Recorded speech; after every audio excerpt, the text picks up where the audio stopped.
Hey, I still haven't even gotten your name, but I'm glad that you responded to me though. Um, you asked me in the video before this one that actually worked, the first part of this, what I drew him. I can try and send you a picture of it. I draw these character caric they're like cartoon versions of people. I can't even say like the caricatures. I don't even know how to say it. But they're like cartoon versions of the people, and I drew him a cartoon version of Mark, and I drew it on like this program, and I've been doing it for a while, and people told me I'm good at it. So I drew him one, and you know how like the kind of like logo of Rent is like the black boxes with inside it. It's got like the white lettering, and it says Rent.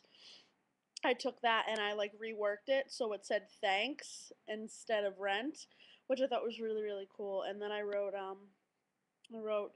um, thank you for, I don't know what I wrote here, like over here on the picture, here, but then over here, I wrote like, hope you enjoyed Boston as much as we enjoyed you.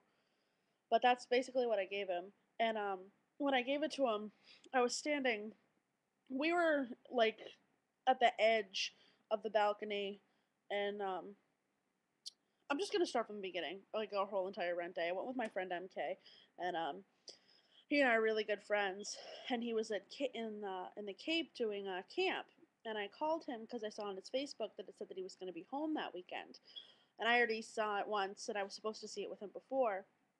So I called him, and it was like, "You're coming home this weekend? What are you talking about?" He's like, "Yeah, I'm coming home this weekend just so I can visit and stuff." I was like, "Do you have any plans?"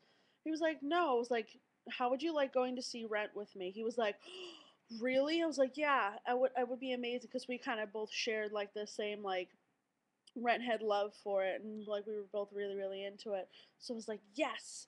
And I ordered the tickets online, and we got them, and we were all the way in the balcony and like the nosebleeds because we didn't want a chance, like you got there really really early for the rush line and the lottery line, and we could have gotten like student rush tickets, but I didn't want to chance us not getting them, so I just bought them online, and we're really far up in the balcony. And we both went, we got on the train really early, and we get in there, and it's probably about 11 o'clock when we get in there, and we go and we have lunch, and we see like a whole bunch of like men in suits. It turns out that they worked at the theater, and they were just like eating lunch or whatever. And we ended up eating, and we made like a whole bunch of videos. Like if you really want me to, I can I'll give you a link to my Facebook, and you can watch all the videos that we made, because we made a crap load of them from on the train. Then we made one when we were in where we were eating lunch. Made one of the student rush line. You might actually be in the video. In the video, when we actually got to the theater, the lottery line was really really long, and trying to think of what else to say. Um, so we go in and we go in to stand and wait because we already had our tickets, and it was like a half hour before the show, and we get in there and it was great. And we're standing, and I'm like standing, and I'm like elbow to elbow with a whole bunch of people, and I'm like, this is really really crowded. And we get in there, and my friend MK, he was like, "Oh my God, we're actually here! Oh my God!" I was like, "Calm down, MK." Even though the first time when I saw it before this time, it was my first time seeing it live, and I was like, "Oh my God, oh my God, oh my God." And I'm assuming that you got, yeah, you had Anthony Rapp sign your book, right? Um, his memoir. I brought my memoir, the book, the second time, and I was really really excited because I was gonna give him the picture, and he was gonna sign my book, and I was really really excited because he's such an amazing actor, and that's what I thought too. But I did kind of notice that he was closing his eyes, but I didn't. After the show, MK told me, I was like, well, what was the worst thing about part about it? He was like, I didn't realize how much Anthony Rapp was actually aging, because he told me that he could kind of see that he was balding at the top of the head a little bit, and I could tell that Mimi was pitching.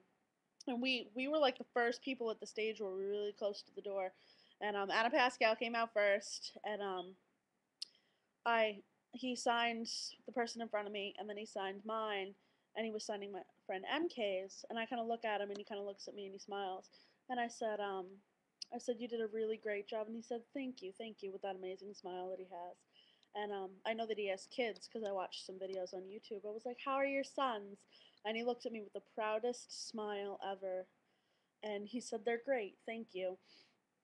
And I asked him how he liked Boston so far. He's like, oh, actually, I live in the area.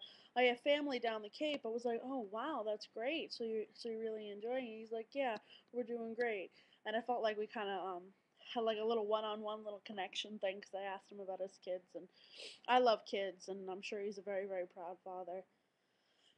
And then Nicolette Hart came out, but I kind of didn't really like catch her when she was coming out. I loved her as Mimi, but as she was getting ready to sign mine, I don't know if you've ever seen this, but there's this web show called La Vie Boat and the during the Broadway tour, Andy, he's one of the ensemble people. He goes to like different food places around each of the cities that they go to during the tour, and he was videotaping.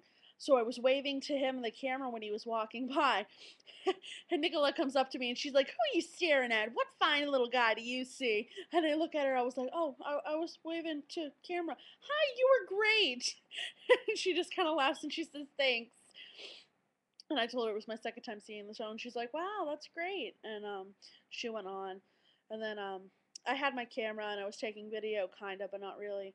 And Anthony Rapp came out, and I was all excited again, and uh, I was taking a whole bunch of pictures as he was coming towards us, and MK was just like, take another one, take another one, take another one, take another one.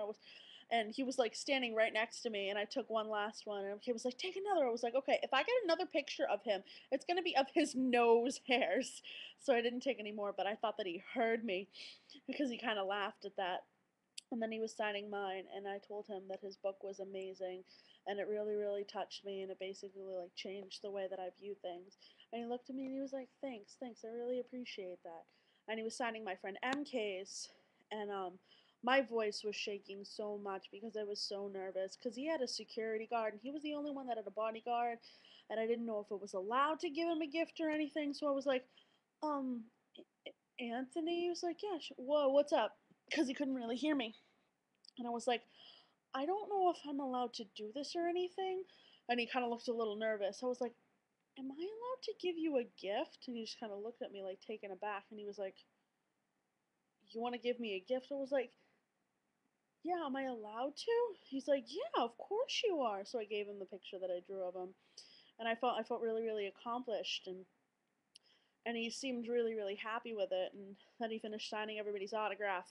And we waited. Nobody else came out after that because everybody else was resting their voice.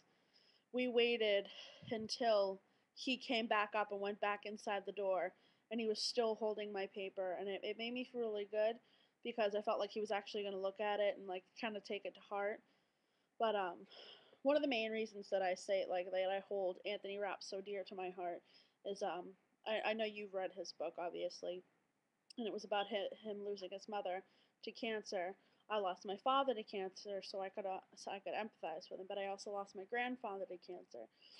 But the weird part about it was his mother died May 22nd, 1997. That's the same exact day that my grandfather died of cancer, and I thought it was kind of weird that like we both shared that. Not that it was a good thing to share or anything, but I didn't actually get to share that with him. But after the first time I saw the show, I was so touched. Like, I cried the next day. I was like, I didn't realize how much I actually wanted to be on stage and how much this show touched me until I saw it for the first time. And I sent him a message, like, pouring my heart out, telling him how much what his impact of acting had meant on me. And I just thought it was amazing. And I just, like, poured my heart out. And I watched YouTube video after YouTube video of anything that I could find of Anthony, so I could like hold, like it was almost like I was keeping in touch with him, because I felt like if I wasn't keeping in touch with him, I wasn't keeping in touch with my father. I know that sounds really weird, but it's just something that I kind of like use to cope or whatever. But um, that's pretty much it. if you want to keep in touch, it seems like